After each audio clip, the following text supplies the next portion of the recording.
음, 음악은 고유하면서부터 시작을 하죠. 그리고 그림은 하얀 도화지의 여백에서부터 시작을 합니다. 그리고 설치 미술은 빈 공간에서부터 시작을 합니다. 하나님께서 저와 여러분들을 새롭게 하시는 그런 매일의 새 창조의 역사는 여러분들의 마음과 영혼의 침묵에서부터 시작한다고 생각을 합니다. 그런데 우리가 살아가고 있는 이 세상은, 우리의 일상은 늘 시끄럽습니다. 잡음이 많고요. 그래서 덩달아 우리의 마음과 생각도 좀 시끄러운 것 같습니다. 잡음이 참 많은 그러한 생활을 하고 있는 것 같아요. 이 세상이 우리를 조용하게 살도록 내버려 두지 않는 것 같습니다. 하나님 앞에서 침묵이 필요한 시대에 살고 있지 않나 생각합니다. 정말로 필요한 것이라고 봅니다. 그래서 오늘 시리즈 세 번째 제목은 Silence, 침묵입니다. 오늘 본문 우리 다 같이 한번 보도록 할게요. 사무엘상입니다. 3장 4절부터 10절까지의 말씀 우리 함께 보도록 합니다. 사무엘상 3장 4절부터 10절까지의 말씀입니다. 사무엘상은 사무엘하 전에 있습니다. In case you don't know. 오케이. 사무엘상 3장 4절 말씀 제가 읽도록 합니다.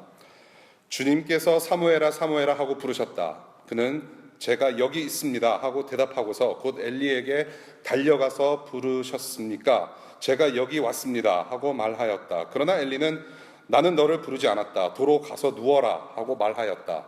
사무엘이 다시 가서 누웠다. 주님께서 다시 사무엘아 하고 부르셨다. 사무엘이 일어나 엘리에게 가서 부르셨습니까? 제가 여기 왔습니다 하고 말하였다. 그러나 엘리는 얘야 나는 너를 부르지 않았다. 도로 가서 누워라 하고 말하였다. 이때까지 사무엘은 주님을 알지 못하였고 주님의 말씀이 그에게 나타난 적도 없었다. 주님께서 사무엘을 세 번째 부르셨다. 사무엘이 일어나 엘리에게 가서 부르셨습니까? 제가 여기 왔습니다 하고 말하였다. 그제야 엘리는 주님께서 그 소년을 부르신다는 것을 깨닫고 사무엘에게 일러주었다. 가서 누워있거라. 누가 너를 부르거든 주님 말씀하십시오. 주님의 종이 듣고 있습니다 하고 대답하여라. 사무엘이 자리로 돌아가서 누웠다. 그런 뒤에 주님께서 다시 찾아와 곁에 서서 조금 전처럼 사무엘아 사무엘아 하고 부르셨다. 사무엘은 말씀하십시오. 주님의 종이 듣고 있습니다 하고 대답하였다. 잠시 한번 기도할게요. 신실하신 하나님, 오늘 아침에 우리의 눈을 뜨게 하시고 우리의 알람 소리가 아니고 그저 내가 배가 고파서 일어난 것이 아니고 그 주님의 능력의 은혜로 우리가 눈을 뜨게 되었음을 이 시간 고백하며 찬송합니다. 정말로 맞습니다. 하나님만이 생사화복의 주인이시며 생명 되십니다. 주님께서 주신 생명 가지고 우리 함께 모여 예배합니다. 주님의 말씀을 경청합니다. 성령님, 우리의 영혼의 귀를 활짝 열어주시고 잘 받아먹고 돌아가는 그런 하나님 나라 백성들 될 수 있도록 은혜를 가득 부어주시기를 간절히 기도합니다. 하나님, 겸손히 말씀 듣겠습니다. 말씀하시옵소서. 듣겠나이다. 예수님 이름으로 기도하였습니다. 아멘. 하나님께서 귀하게 쓰시던 하나님의 사람들 중에 그 사무엘이라는 선지자가 있습니다. 오늘 본문은 하나님께서 이 사무엘이라는 사람을 부르시는 장면입니다. 나이 어린 사무엘이 자려고 누웠습니다. 그런데 하나님께서 사무엘을 3번 부르셨습니다. 그런데 사무엘은 그 음성이 하나님의 음성인 줄을 몰랐습니다. 자기가 모시던 제사장 엘리가 자기를 부르는 음성인 줄로 알았습니다. 엘리에게 가서 자기를 왜 찾냐고 묻습니다. 엘리는 하나님께서 사무엘을 부르신다고 믿었습니다. 그래서 사무엘에게 이렇게 말합니다. 다시 하나님께서 사무엘, 네 이름을 부르시거든 주님 말씀하십시오. 주님의 종이 듣고 있습니다라고 대답하라 지시했습니다. 그러고는 하나님께서 사무엘의 이름을 다시 부르셨을 때 사무엘은 엘리 제사장이 시킨 대로 그렇게 대답을 합니다. 여기서 하나님께서 사무엘을 부르신 목적이 있습니다. 한 시대에 하나님께서 들어 사용하시기 위해서 사무엘을 세우시고 그렇게 부르신 것입니다. 우리가 3장 1절을 보니 그때에 주님께서 말씀을 해주시는 일이 드물었고 환상도 자주 나타나지 않았던 때라고 기록하고 있습니다. 하나님의 말씀이 없었습니다. 하나님께서 보여주시는 어떤 계시가 없었습니다. 그때 하나님께서 침묵을 깨시고 하나님의 사람을 불러내셔서 세우시고 일하기 시작하신 것입니다. 사무엘은 하나님의 그 한 사람이 되기 위해서 하나님의 부르시는 음성을 들을 필요가 있었다라는 것입니다. 그리고 그렇게 하나님의 음성을 처음 경험하며 하나님 앞으로 나아갔습니다. 하나님께서 그를 부르시는 음성을 3번이나 무시했다고 해서 사무엘은 절대로 우왕좌왕하거나 낙심하지 않았다라는 것입니다. 그는 다시 잠자리에 누워서 침묵했습니다. 저와 여러분이 왜 침묵해야 하는가를 오늘 본문에서 보여주고 있어요. 하나님의 음성, 하나님의 말씀을 듣기 위해서 하나님 앞에서 침묵해야 한다라는 분명한 목적을 가르치시고 계십니다. 하나님께서 우리가 드려야 할 말씀을 전하시고 정말로 우리의 이름을 부르시는데 그 말씀, 그 부르심, 나를 부르시는 그 하나님의 음성을 듣기 위해서는 침묵이 반드시 필요하다는 거예요. 침묵. 여기서 말씀드리는 하나님의 음성이 무엇일까요? 하나님의 음성. 내가 하나님의 음성을 들었다. 당신은 나와 사귀어야 한다. 뭐 그런 소리 많이 들으셨는지 모르겠습니다. 하나님의 음성이 무엇일까요? 저와 여러분들이 흔히 듣는 하나님의 음성. 여기서 말하는 하나님의 음성은 구약시대처럼 이 지금 우리가 보는 본문처럼 어떤 하나님이 웅장하신 목소리로 리벌브 그 목욕탕 소리처럼 사무엘 그러면서 웅장하게 어떤 그런 음성을 들려주시는 어떤 위험 있는 목소리로 직접 말씀하시는 것이 아니라 지금 저와 여러분들이 하나님의 음성을 듣는다고 했을 때에는 이 하나님의 말씀, 저와 여러분들이 지금 보는 하나님의 말씀을 성령님을 통해서 보는 것입니다. 이것을 깨닫는 거예요. 이 하나님의 음성이라는 것은 이 말씀을 통해서 내가 아는 것입니다. 그리고 마음에 깨닫는 것이고요. 그리고 성령님께서 이 말씀 우리에게 적용하시는 것을 우리는 하나님의 음성을 듣는다라고 표현하는 것입니다. 더러는 여러분들이 신앙생활하면서 내가 하나님의 음성을 들었는데 자매님, 하나님께서 당신을 사귀라고 명하십니다. 이런 거 없어요. 예, 뭔가 하나님께서 직접 말씀하셔서 음성을 들려주시는 그런 게 아니라 하나님의 이 말씀, 우리에게 허락하신 말씀을 통해서 우리에게 주시는 마음이 바로 하나님의 음성이라고 우리는 표현할 수 있다라는 것입니다. 이 하나님의 음성, 말씀을 통해서 우리에게 알려주시는 것이 무엇인지를 우리가 침묵하는 가운데 들을 줄 알아야 한다는 것이에요. 이것이 우리 시대에 상당히 필요한 일이 아닌가 싶어요.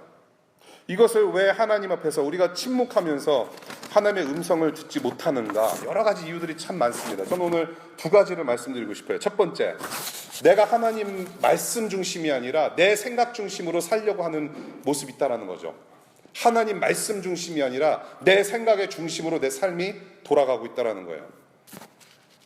인간들이 일상을 살아가면서 하나님 말씀에 자기 삶의 중심을 두지 않고 내 영광과 내 성공을 위한 자기 생각 중심으로 살아가고 있다는 것이죠. 하나님 말씀보다 내 생각이 더 크게 내 생활을 지금 좌지우지하고 있다는 것입니다. 하나님께서만이 우리의 삶의 중심이시다. 우리가 센터라는 찬양을 했습니다. You are the center of our lives. 그러면서 우리의 삶의 중심이 하나님이시기를 거부하고 또 무시하고 또한 그 하나님을 무시하다 보니까 하나님의 말씀조차도 우리가 무시하고 그 하나님 말씀이 우리 마음 가운데 들어올 구석이 없다라는 것이죠. 그것이 인간 생활의 그런 어떤 모습이라고 저는 봐요. 이 세상은 너무 시끄러워요. 너무 시끄러워요. 여러분들의 손도 시끄럽습니다. 귀만 시끄러울 뿐만이 아니라 여러분들의 손도 시끄러워요. 스마트폰이 생겨나면서부터 아이팟이 생겨나면서부터 여러분들의 손도 바빠지기 시작하고 시끄러워졌다는 거죠. 바쁘게 움직입니다. 이러한 세상의 패턴에 합류해서 함께 돌고 돌다 보니 여러분들의 내면, 저의 내면의 세계도 시끄럽고 결국 내 욕망과 이 세상의 유혹과 이 세상이 요구하는 대로 여러분들의 마음의 여백이 채워지고 있다라는 것이죠. 이제는 더 이상 God-centered가 아니라 Me-centered, Me-centered life로 변했다라는 것이죠. 여러분들 마음을 비우라는 말씀을 많이 들어보셨으리라 생각돼요. 너 마음을 비워야 돼. 너 한 번 차였으니까 일단 마음 비우고 있어봐. 누가 찾아올 거야. 뭐 그런 얘기들. 마음을 비워라. Empty your heart. 여러분 마음을 비우라는 것처럼 사실 그렇게 위험한 말 없는 것 같아요. 마음을 비워라. 마음을 어떻게 비울까요? 저와 여러분들은 인간입니다. 죄인입니다. 죄인의 죄성, 그 죄인의 그 특성 가운데 하나가 뭐냐면 내가 내 마음과 내 영혼이 하나님으로 채우지 않으면 다른 것으로 채우고자 하는 욕망이 늘 도사리고 있다는 것이죠. 여러분들이, 저와 여러분들이 하나님으로 나아가 내가 하나님으로 채우지 않으면, 하나님으로 채워지지 않으면 분명 다른 무언가가 여러분들을 채울 거란 얘기예요. 그것이 우상이란 얘기입니다. 그것이 우리가 가지고 있는 습성이라는 것이죠. 이 마음의 여백을 하나님으로 채우지 못하고 내 생각과 내 영혼과 나의 일상을 하나님과 하나님의 말씀으로 채우지 않으면 분명히 여러분들은 다른 것으로 채우고자 하는 욕망으로 살아간다는 것이죠. 저는 이러한 현상, 내 마음의 여백과 내 생활의 여백을 하나님이 아닌 다른 것으로 채울 때 나타나는 현상을 조금 생각해 봤어요. 우리가 문제를 만나거나 문제에 직면하거나 혹은 문제가 없을 때 저는 이렇게 생각해 봤습니다. 첫 번째, 문제가 생길 때 이렇게 바쁜 일상을 살다 보니까 문제들이 터집니다. 문제들이 터질 때마다 그 문제가 더 커 보이기 시작해요. 하나님께서 이 우리의 삶을 다스리시는 하나님보다도 우리가 지금 당면하고 있는 과제, 이 문제가 더 커 보인다는 것입니다. 내 안에 다윗 되시는 예수보다도 지금 내가 눈으로 보고 있는 골리앗이 더 커 보인다는 얘기예요. 그리고 이 문제들, 내 마음의 잡음이 걷잡을 수 없이 커질 때, 그때 비로소 하나님 도와주세요. 기도원도 가고 평소에 참석 안 했던 예배도 오게 되고 그런 거예요. 평소에 안 하던 큐티도 하면서 기도하고 하나님 도와주세요. 문제가 생길 때마다 찾는 하나님. 평소에는 기도 안 하다가 뭔가 내가 절실하게 뭔가 느꼈을 때 그때 하나님 찾는다는 얘기죠. 두 번째, 문제가 생기지 않았을 때, 평온할 때 나는 하나님의 말씀 없이도 살 수 있다. 그런 그릇된 생각도 들어간다는 얘기예요. 내 삶은 너무나도 평온해. 평온해. 막 찬양도 해요. 너무 좋아. 뭔가 잘 풀리는 것 같아. PhD, 연봉, 프로모션, 승진. 야, 얼마나 좋아. 내가 하나님 말씀 없이도 살 수 있다. 하나님 없이도 내 삶은 충족하게 잘 풀려진다. 하나님의 말씀을 듣고자 하는 마음, 하나님의 말씀을 사모하는 마음이 없어요. 하나님을 믿는다고 하면서도 하나님께서 오늘 나에게 주시는 말씀이 무엇인지, 하나님께서 나를 통해서 행하시는 뜻이 무엇인지, 하나님께서 하나님의 뜻을 이루시는데 그 가운데 내가 초청받아서 하나님의 영광을 어떻게 이뤄낼 것인지 전혀 갈급함이 없다라는 것이에요. 하나님의 뜻이 무엇인지 우리는 들으려 하지 않는다라는 것이죠. 하나님 말씀 없이도, 하나님 없이도 나는 살 수 있다라는 무시무시한 마음을 품고 산다라는 얘기예요. 언제? 문제가 하나도 없을 때. 하나님의 음성을 듣고자 하지 않아요. 이렇게 살다 보니까 두 번째 나타나는 현상이 있어요. 하나님 앞에서 우리가 침묵하지 못하고 하나님의 음성을 듣지 못하는 두 번째 이유. 이렇게 살다 보니까 하나님 음성보다도 내 목소리가 더 커져요. My voice is louder than God's voice. 이게 두 번째 원인이에요. 하나님의 말씀, 그분의 음성보다는 내 생각 중심으로 더 살다 보니까 내 목소리가 점점 더 커져요. 내 주장이 점점 더 커져요. 하나님의 음성을 듣지 못하면요, 여러분들 삶의 기준이 상실된다고 봐야 돼요. 내 삶의 기준이 하나님 중심이어야 되는데, 하나님께서 세우신 기준으로 살아야 되는데, 이제는 하나님이 기준이 아니라 내 생각 중심으로 살다 보니까 내가 원하는 것만 늘어놓기 쉽다는 얘기예요. 내 주장이 강한 거예요. 내가 욕망하는 것들을 마치 하나님께서 다 들어주실 것처럼 또한 착각하면서 살아가고 있다는 얘기예요. 내가 열심히 살아가고 있는 것 같아. 근데 내 중심에 지금 하나님께서 기준이 아니라 내 생각이 기준이 돼서 돌아가는데 하나님 나 잘 살고 있는 것 같아. 이거 좀 도와주세요. 마치 하나님께서 그러면은 다 들어주실 것처럼 착각하면서 사는 모습도 있다는 거예요. 헛된 기대죠. 이 내면의 분주함이 외적으로 표현되는 거예요. 여러분들의 복잡한 노이지한 그 마음의 상태가 여러분들의 입술 밖으로 나온다라는 거죠. 하나 예를 들게요. 기도할 때 그렇습니다. When you pray, 기도할 때, 특별히 여러분들 통성으로 기도하는 그런 시간들을 많이 가져보셨으리라 생각됩니다. 여러분들 혹시라도 교회 생활을 조금 오래 하셨거나 기도원 가신 적 있거나 수양회 가신 적 있으시면 아마 통성기도 해보신 적 있을 거예요. 여러분들 통성기도 정말 필요합니다. 여러분들의 마음의 뜨거움이 입술 밖으로 터져나오는 기도예요. 정말 이런 기도도 필요합니다. 해야 돼요. 근데 덜어는 우리가 통성기도를 하고 하나님께 기도한다면서 내 필요를 채워주시기를 위한 기도를 참 많이 해요. 주로. 그러면서 하나님의 도움을 구해요. That's not bad. 하셔야 돼요. 정말 여러분들 갈급함이 있으면 정말로 하나님 앞에 울부짖으면서 기도해야 돼요. 맞아요. 그런데 더러는 우리가 하나님을 찬양하는 기도보다 정말로 하나님의 그런 성품을 바라보면서 하나님의 영광을 채우는 그런 기도보다는 내 필요를 채워달라는 기도에 우리가 더 열을 올릴 때가 많다는 얘기예요. 그런데 통성기도 하신 분들 한번 가만히 생각을 해보세요. 제가 한번 찬양팀 훈련을 시작하면서 한번 찬양팀 일원들한테 그렇게 요구한 적이 있어요. 우리가 다른 기도 말고 하나님을 찬양하는 한마디 한마디 한번 기도해보자. 네. 썰렁해요. 내 필요를 채우는 기도는 30분 할 수 있어요. 하나님 앞에 울부짖으면서 할 수 있어요. 그런데 하나님의 선하심과 하나님의 위대하심과 광대하심과 하나님의 신실하심과 하나님의 공의로우심과 그 하나님의 온전하신 성품을 바라보면서 하나님을 높이는 기도했을 때는 몇 분 안 가요. 왜 그래요? 하나님을 몰라서 그래요. 그것이 우리의 기도의 생활을 우리가 이렇게 볼 수 있다는 얘기죠. 이것은 하나의 예예요. 우리의 잡음이 많아요. 내 주장이 많아요. 그러다 보니까 하나님의 위대하심은 저리 가 있고 하나님 앞에서는 지금 자꾸 하나님 앞에서 떠들고 있다는 얘기예요. 내 생각 중심으로 살려고 하는 그 마음, 이미 하나님이 귀에는 잡음입니다. 나를 채우는 잡음이 있기도 하고요. 그래서 그 잡음이 하나님의 음성보다도 더 크게 들리고 그것이 나를 통제하기 때문에 침묵할 수 없고 결국 그 하나님의 음성을 들을 수 없다는 얘기예요. 그래서 저는 예수님을 생각합니다. 이러한 상황 가운데서 살아가면서 우리가 침묵하지 못하고 하나님의 음성을 듣고자 하지도 않고 이러한 삶을 살아가면서 우리는 예수님이 필요합니다. 우리를 구원하신 그 예수님께서 어떻게 살으셨는지 잠깐 생각해보고 지나갔으면 좋겠어요. 우리가 구세주로 믿는 이 예수님, 어떠한 삶을 사셨는가? 고통 중에도 반발하지 않으셨어요. 이 예수님은 모든 그 역경을 지나가실 때 저는 침묵하셨다고 봐요. 예수님께서는 100% 하나님이시고 100% 인간이세요. 100% human being, at the same time 100% divine being. 하나님이세요. 자기가 이렇게 인간적인 고통을 당하셨으면은 그냥 새끼손가락 한번 까딱하면은 주변의 로마 병정들 다 쓰러지고 자기를 핍박했던 모든 유대인들 다 쓰러지고 말아요. 예. 엄청난 힘을 가지신 분이었음에도 불구하고 그 고통을 침묵 가운데 지나가셨다는 얘기예요.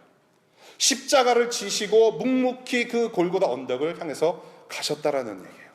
그리고 하셔야 할 말씀만 하신 예수님을 우리는 복음서에서 보게 된다라는 것이에요. 자기의 주장을 내세우지 않아요. 자기의 고통을 호소하면서 몸부림치지도 않았어요. 바로 하나님 중심으로 사셨기 때문에, 하나님의 영광에 집중해서 사셨기 때문에 그 역경을 다 지나갈 수 있었다라는 거죠. 하나님을 향한 열정이 살아계신 예수님의 모습을 우리는 복음서에서 보는 거예요. 내 생각 중심으로 살려는 우리의 모습과 정반대 방향을 사신 분이에요. 하나님의 영광만을 바라보고 그 십자가 죽음 넘어서 보이는 하나님의 나라를 보셨다라는 얘기예요. 저 죽음이라는 고개를 넘으면 하나님께서 택하신 백성들과 영원히 살 수 있는 그 하나님 나라의 영광, 그것을 붙들고 사신 분이 바로 예수라는 거예요. 그래서 죽기까지 예수님은 하나님을 신뢰했어요. 십자가에서 우리의 죄 때문에 죽으실 때까지 하나님으로 가득 찬 인간 예수의 모습을 볼 수 있다라는 것이에요. 또한 복음서에서는 예수님을 이렇게 표현합니다. 세상의 시끄러움과 온갖 잡음에서 잠시 떠나 하나님과 대면하는 시간을 즐기신 예수님. 기도하셨다는 얘기예요. 기도하셨어요. 온갖 기적을 다 베푸셨습니다. 더군다나 아주 따르는 사람들도 많았어요. 근데 예수님 싱글이에요. 결혼 한번 안 해보신 분이에요. 얼마나 인기가 좋았을까요? 네. 얼마나 따르는 사람들이 많았을까요? 예수님 주변이 얼마나 시끄러웠을까요? 인기도 많았어요. 그 잡음, 서라운드 입체 음향으로 들리셨을 것 같아요. 늘 사람들이 있었어요. 늘 제자들이 있었어요. 늘 일이 있었어요. 그만큼 유혹도 심하셨을 텐데 이러한 세상의 시끄러움을 뒤로 하시고 잠잠의 침묵의 시간으로 들어가시는 예수님의 뒷모습을 우리는 복음서에서 본다는 얘기예요. 자기의 소리는 낮추시고 하나님의 그 영광의 음성이 더 크게 들리도록 스스로 침묵을 찾아가신 거예요. 이에 대해서 이제 다음 주 네 번째 solitude, 그 고독이라는 주제로 조금 더 자세히 다루려고 그래요. 침묵을 찾아가신 예수. 세상이 시끄럽고 세상이 나를 찾을지라도, 세상이 나를 필요로 할지라도 시간 내셔서 침묵하신 예수님, 하나님께 기도하신 예수님. 저는 이 예수님의 삶을 생각하면서 또 오늘 본문에서 주시는 교훈을 생각하면서 딱 두 가지 말씀드리고 말씀을 맺을까 합니다. 저와 여러분들은 예수님처럼 살 수 있을 거라고 저는 봐요. 첫 번째, 영적 시선 바로 잡기라는 거예요. 여러분들의 영적인 시선을 하나님 앞에서 바로 잡고, 그것은 무엇을 뜻하냐면 하나님의 약속을 기억하고 신뢰하자는 거예요. 여러분들이 영적으로 바라봐야 할 시선, 그 방향은 무엇이냐면 하나님의 약속이에요. 그 하나님께서 여러분들과 맺으신 그 약속, 언약을 기억하고 신뢰하자라는 거예요. 하나님만 바라보며 하나님의 영광에 집중하신 예수님처럼 하나님께 집중하고 하나님께서 우리에게 허락하신 그 언약을 기억하고 붙들자는 얘기예요. 이 하나님의 약속이란 무엇일까요? 하나님께서 여러분들에게 무엇을 약속하셨어요? 여러분들이 비행기 13시간 타고 와가지고 워싱턴 DC에서 정착해서 공부하시고 인턴 생활하시고 여러분들이 좋은 학교 졸업해서 DC에서 일하게 하신 그 하나님께서 여러분들에게 행하신 약속이 무엇일까요? 성공이요? six figure 연봉? 여러분들의 학위 약속하지 않으셨어요. 여러분들의 잘됨, 여러분들의 번영, 여러분들이 뭔가 정말로 한국 이제는 김포공항이 아니죠. 인천공항에 딱 내리면서 금이 환영했다라는 그 내 영광, 하나님께서 절대로 그런 약속하신 적이 없어요. 기독교인들은 절대로 뭔가 잘 돼서 뭔가 풍성함을 항상 누려야 하고 뭔가 이 세상의 성공의 어떤 모델, 그래서 시상식 때마다 오 하나님 감사합니다 외치는 그런 거를 약속하신 기독교가 아니에요. 하나님께서 약속하신 건 딱 하나 있어요. 하나님 나라. 그 하나님 나라를 위해서 저와 여러분들은 고통도 감내해야 되는 그런 예수 그리스도의 제자된 삶을 살 수밖에 없는 존재들로 우리는 부르심을 받은 거예요. 그 약속, 하나님 나라. 저와 여러분들 그냥 구원하시고 거기서 놔두신 것이 아니라 하나님 나라를 위해서 여러분들을 한 발짝 한 발짝 인도를 하시는 거예요. 그 하나님 나라를 붙잡고 살자는 것이죠. 그렇게 하나님께서 우리에게 주신 약속, 그 하나님의 영광과 하나님 나라를 집중하면서 우리가 살아갈 때에 저와 여러분들의 마음의 잡음, 이 세상의 잡음은 사라질 거란 얘기예요. 잠시 떠날 수 있는 능력을 하나님께서 우리에게 허락하신다는 얘기죠. 이 약속을 붙들고 믿음과 은혜로 살아가는 하나님 나라 백성들, 세상이 시끄럽고 나를 괴롭힐지라도 잠잠히 하나님께서 주시는 평안 누리면서 살아갈 수 있습니다. 이 세상의 혹독한 그런 폭풍우 같은 인생 한가운데서도 하나님만 바라보는 평안을 우리에게 허락하신다는 얘기예요. 그래서 더러는 우리의 말수도 좀 줄일 수 있어야 된다고 저는 생각을 해요. 굉장히 프랙티컬한 것 같아요. 저 오늘도 차에서 오면서 뒤에서 애들이 상당히 시끄럽게 막 징징대고 막 서로 싸워요. 막내가 더 싸우는 것 같아요. 지 형하고 누나 이기고 싶어서. 1살 반 된 아이인데 시끄러워요. 정말 몇 마디 하고 싶어요. 막 쥐어박든지 운전하면서 한 손으로는 쥐어박을 수 있어요. 그런 재능이 있습니다. 저는 쥐어박히고 싶어요. 그래서 잠잠히 하나님께서 우리에게 주신 생명을 저는 즐겼어요. 생명이 있기 때문에 시끄럽기도 해요. 잠잠히 저와 여러분들이 인생의 폭풍 한가운데를 지나갈지라도 우리는 잠잠히 하나님 누릴 수 있어요. 그래서 우리의 말수도 줄이면서 또한 여러분들의 주장, 여러분들의 요청만 하는 기도가 아니라 정말로 하나님이 하나님 되심을 인정하는 기도, 정말로 하나님께서 2015년을 우리 어떻게 신실하게 우리를 인도하셨는가? 우리 찬양하는 기도 해야 될 필요가 저는 봐요. 여러분들이 하나님을 찬양하는 기도할 때 그것은 이미 예배입니다.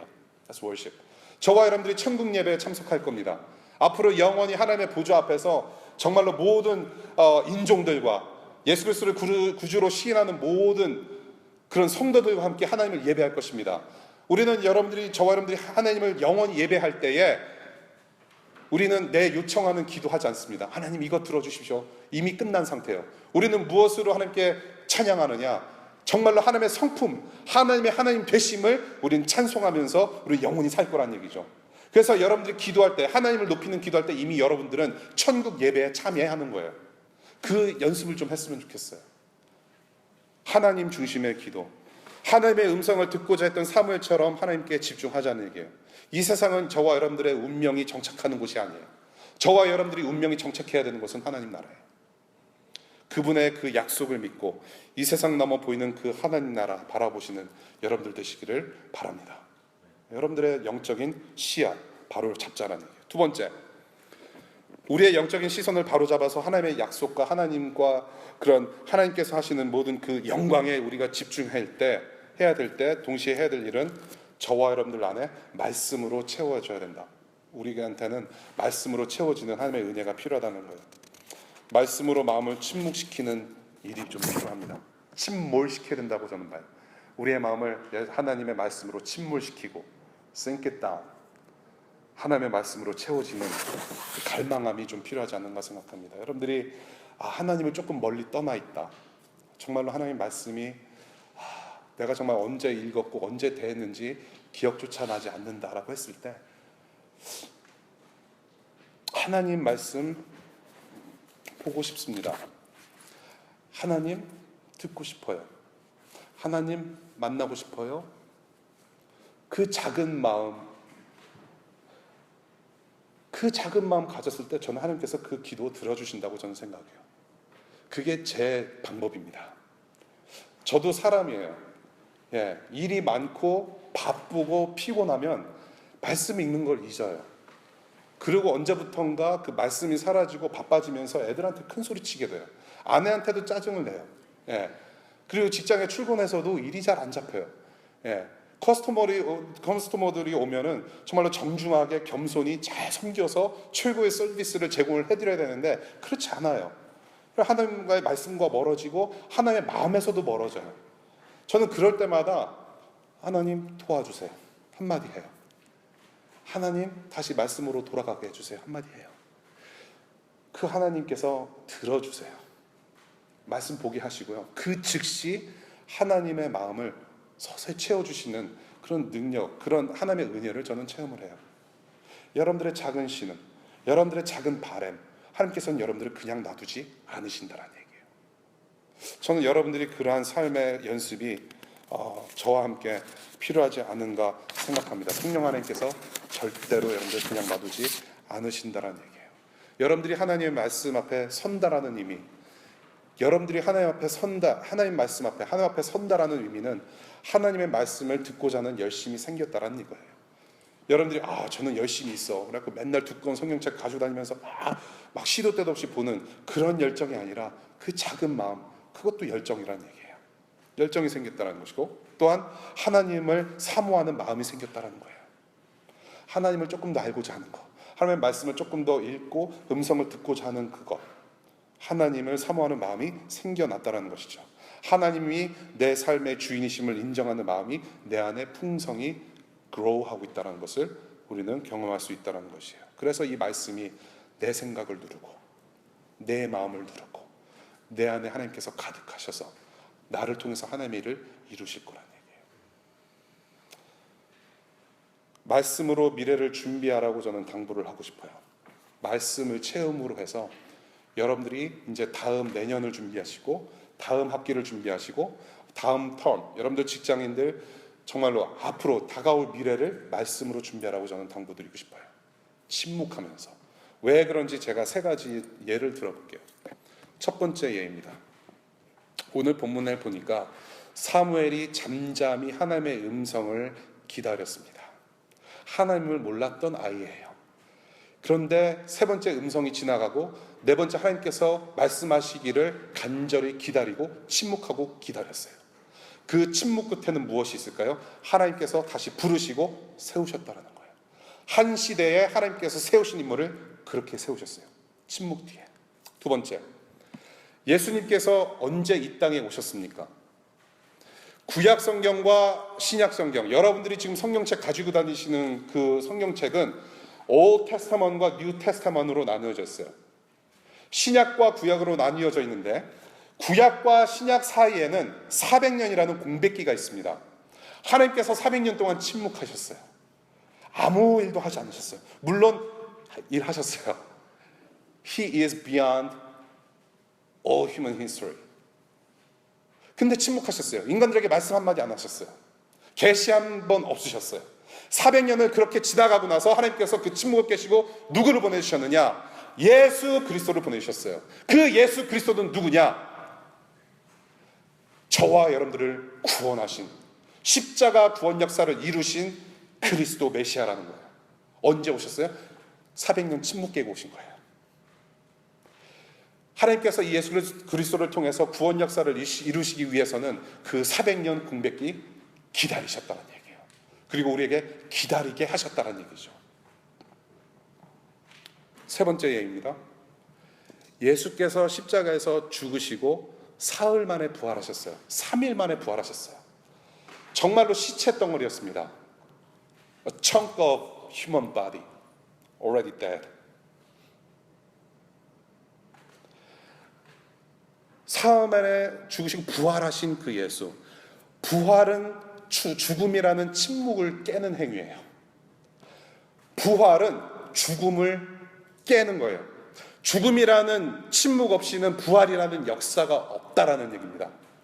예수님께서 3일 동안 죽어 계셨어요. 침묵하셨어요. 그리고 다시 살아나신 거예요. 부활하셨어요. 무엇입니까? 침묵 뒤에 영원한 생명을 우리에게 보여주셨다는 얘기예요. 그래서 저와 여러분들은 부활의 사람들이에요. 부활의 영광을 이미 살아가고 있는 저와 여러분들, 부활의 사람들이에요. 그래서 저와 여러분들은 매일같이 이 침묵을 통해서 무엇을 연습하느냐? 부활의 소망을 연습해요. 부활을 연습해요. 여러분들이 어젯밤 잘 주무셨죠? 여러분들의 눈빛을 보니까 잘 주무신 것 같아요. 예. 여러분들이 잠을 자고 일어나는 것은 무엇을 연습하는 것이냐면 죽음을 연습하고 부활을 연습하는 거예요. 잠이라는 침묵을 깨고 부활, 그 생명을 우리는 연습하는 거예요. 할렐루야.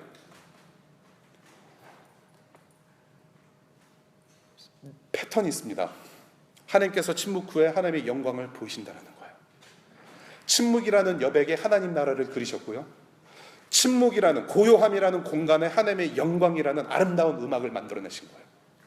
그 안에 저와 여러분들을 초청하신 거예요. 침묵 뒤에 늘 서 계시며 인도하시는 하나님을 신뢰하시기를 바라요. 하나님께서는 하나님의 일을 분명히 이루십니다. 분명히 하나님의 일을 하나님께서 이루실 거예요.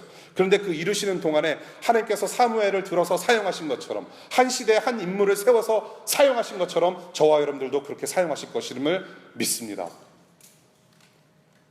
그래서 하나님의 말씀으로 나를 채워가고 그분의 행하실 일을 기대하며 침묵하는 가운데 다가올 미래를 준비하시는 여러분들 되시기를 바라요. 말씀을 맺겠습니다. 사랑하는 여러분, be quiet so that I can be louder. 이것이 오늘 저와 여러분들에게 주시는 하나님의 말씀 한마디 아닌가 싶어요. Be quiet. Let me be loud. 가짜는 늘 시끄러워요. 빈 깡통이 요란해요. 진짜 성도는 하나님의 은혜로 살아가기 때문에 잠잠히 하나님을 기뻐할 수 있어요. 여러분의 5분의 침묵이 앞으로의 5년 혹은 앞으로의 50년을 좌지우지할 수가 있어요. 사무엘처럼 주님께서 부르시는 그 순간 주님 말씀하소서 듣겠나이다. 그렇게 즉각 순종하며 반응할 수 있도록 여러분들 퍼사하시고 침묵하는 가운데 주님의 말씀을 사모하시는 여러분들 되시기를 간절히 축복합니다. 우리 이 시간에 우리가 기도하기 전에 여러분들 가지고 계신 여러분들 스티키 노트 있죠? 여러분들 한번 보시기 바라요. 포스트잇 파란색 여러분들 스티키 노트가 있을 것입니다. 혹시 못 받으신 분 계신가요? 혹시 펜이 필요하시거나 스티키 노트가 필요하신 분들 한번 손들어서 표해 주시면 저희 안내팀께서 여러분들 인도해 주실 겁니다.